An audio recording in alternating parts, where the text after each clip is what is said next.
किसी ने खूब लिखा है।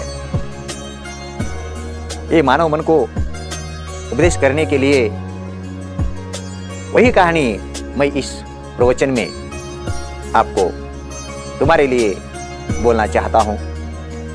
ये कहानी बहुत ही अच्छी है। इस कहानी को लेकर बहुत सारे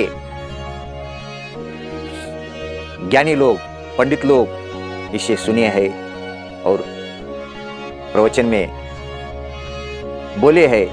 वही कहानी मैं आज आपको सुनाने जा रहा हूं। वीडियो अंत तक बने रहना, क्योंकि ये वीडियो, ये प्रवचन अखिल मानव जाति को उपदेशात्मक है। एक महत्वपूर्ण मानव को मन को संदेश दे जाता है। ये मानवीय मन कितना आकांक्षा रूपी है, इसको मैं आज तुम्हारे सामने इस प्रवचन रूपी पुष्प में बोलने जा रहा हूं। वीडियो अंत तक सुनना। एक आदमी था, बहुत ही कंगाल। पैसा बोले तो उसे नहीं मिलता था, लेकिन दिन रात मेहनत करने लगा पैसे के लिए। पैसा पैसा, दिन में पैसा, रात में पैसा। कोई सगा भाई नहीं, बहन नहीं, बाप को टाइम नहीं दिया, समाज को टाइम नहीं दिया, देश को टाइम नहीं दिया, गांव को टाइम नहीं दिया। दिन रात पैसा पैसा करता रहा। समय बीतता गया, पैसा जमा होता गया। 1000, 10,000, लाख, करोड़, अरब ऐसे होता ऐसे एक दिन वो करोड़पति बन गया, अरबपति बन गया, खरबपति बन गया। समय ऊपर जाने का समय आ गया। एक दिन रात में वो आदमी सो रहा था। वो ऊपर वाला यमराज आ गया और बोला,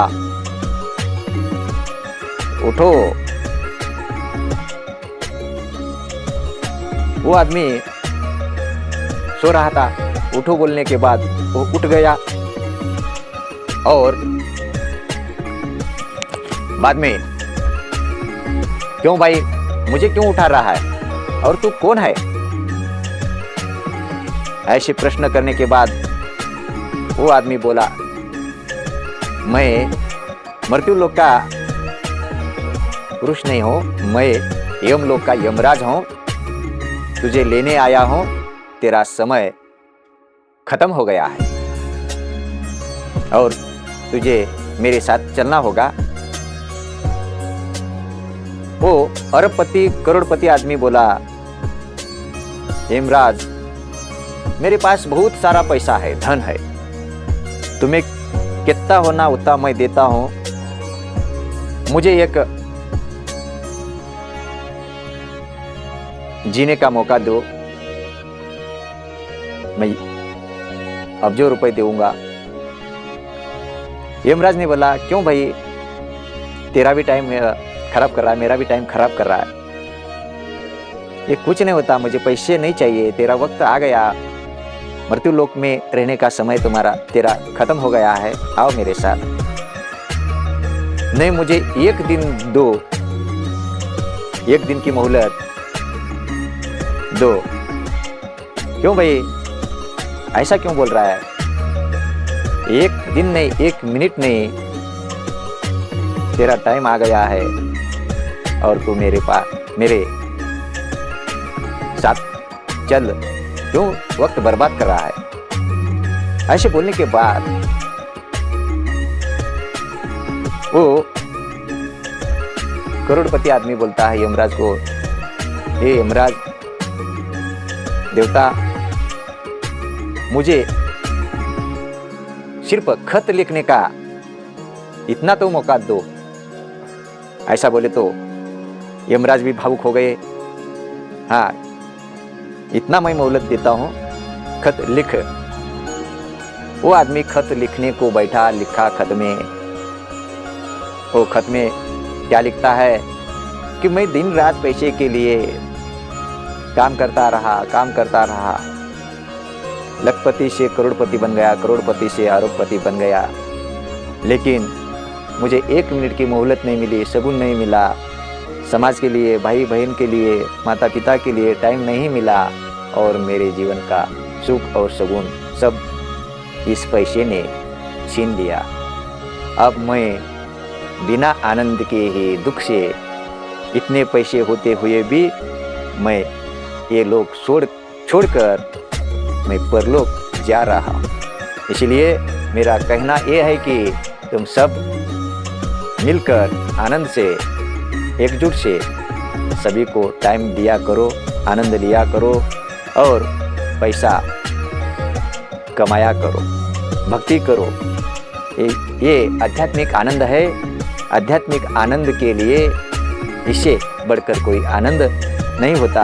पैसा का आनंद तो क्षुल्लक होता है, दुखदायी होता है। मेरे भाई सभी को प्रणाम। मैं जा रहा हूँ। ये संदेश सबको तुम भेज देना, बता देना, यही मेरी विनती है।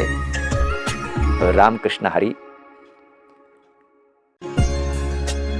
ऐसा वो कह दिया, वो पत्र में लिखा और यमराज के साथ गया।